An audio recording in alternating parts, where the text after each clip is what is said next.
Welcome back to American Dream TV. I am your host, Roxane Agostinelli with Keller Williams Pittsburgh, and today we are spending the day in scenic South Fayette Township, only 15 miles south of the city.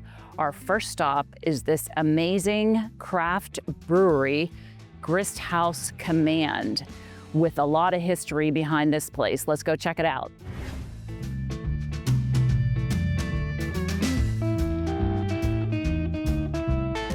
So I am honored to be talking to the co-founder of Grist House Command Center, Brian Eaton. So Brian, just tell me a little bit about how you started Grist House. Yeah, appreciate you being here. So brother-in-law Kyle and I, the other co-founder of Grist House, longtime home brewers, and back in 2012 we decided to start our own brewery and opened up in 2014 and started brewing and kind of developed that as a great outdoor space and a gathering space for the community. And so we've been coming up on our 12th anniversary now this year. And one of the things we realized very quickly is we needed to be able to produce more beer. And so we started a search for a larger property, and we stumbled across this amazing building. So probably not many of our viewers know the history of this site, which is pretty amazing. So it was the Nike Command site. Can you just tell the viewers a little bit about that? Yeah, so during the Cold War, the United States military had what was called the Nike Missile Program, which ringed very important cities across the country. Pittsburgh was chosen because of the steel industry, and so this building, what was referred to as the Missile Master, and so this is what basically the brains of the operation.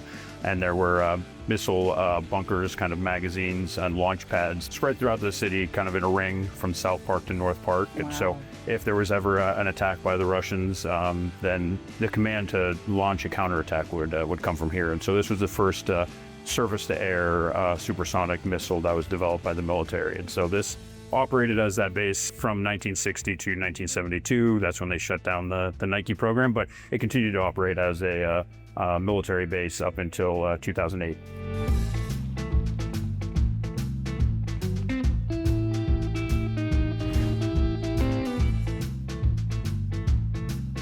So Brian, your space is amazing, and this is just the indoor part. Wait till we see outdoors. So can you talk a little bit about your pours, your daily pours? Yeah, so obviously we brew everything on site. We have anywhere from 16 to 22 different beers on, depending on the season.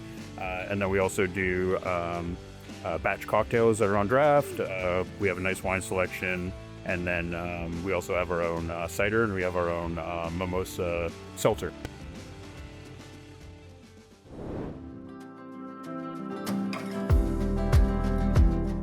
And I know your venue is dog-friendly outdoors, correct? Yep. Yeah. So just like all Grist House locations, we're extremely dog-friendly. So in any of our outdoor spaces, you're more than welcome to bring your four-legged friend to a beer with you. Has anyone ever tried to bring their cats? We have had a cat come to the Millville location several times. So yeah. A cat. A cat, yeah.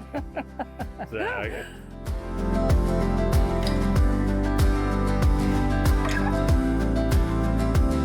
All right, well, cheers, Brian. Thank you for spending some time. This is just truly an amazing space. And when you visit Pittsburgh, you definitely have to stop here. Grist House Command Center.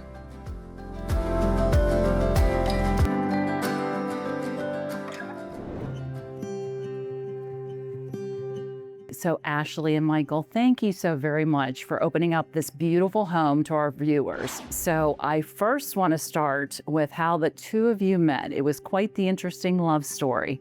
Can you tell me just a little bit about how you met? Yeah, so we were actually teaching assistants for the same class, and we would oftentimes, it was a lot of group work, so we would send these different groups to work with each other, and so it left the TAs just kind of to each other. With further conversation, we found out that we had a lot of other classes together, so we started teaming up on homeworks, and then the rest is kind of history. And you know what a journey. We saw a lot of houses, right? But I know as soon as we walked in here, it was amazing. I remember the smile on your face.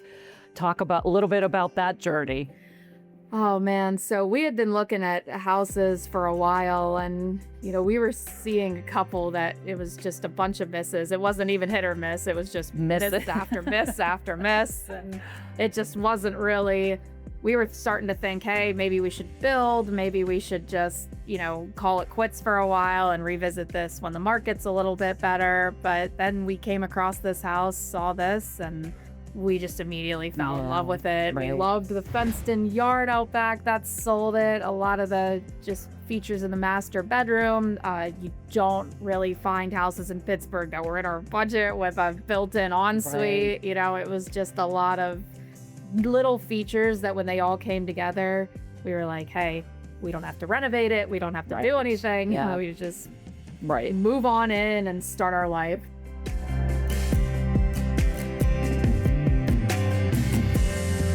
This is just amazing. You not only purchased your first home, but truly this is your forever home, a home you can stay until the kids are grown and gone and you're ready to retire. So can you explain to our first-time home buyer viewers, how did you tackle that? How did you go about saving for a number of years? So I think the first step is a clear commitment. It sounds cliche, but the one thing that we learned along the way was that there's no true way to predict what the market is going to look like when we're ready to purchase a forever home. Yeah.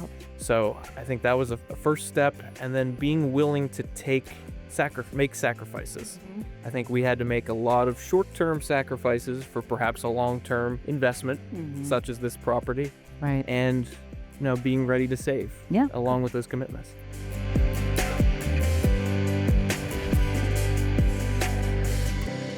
So Michael and Ashley, thank you for spending time this afternoon. Your home is beautiful and showing it to our viewers. You two are truly living the American dream. And thank you, Roxane, for truly giving us our forever home. Aw, thank you. I am Roxane Agostinelli with Keller Williams Pittsburgh, and I cannot wait to share another awesome neighborhood on our next episode. See you then.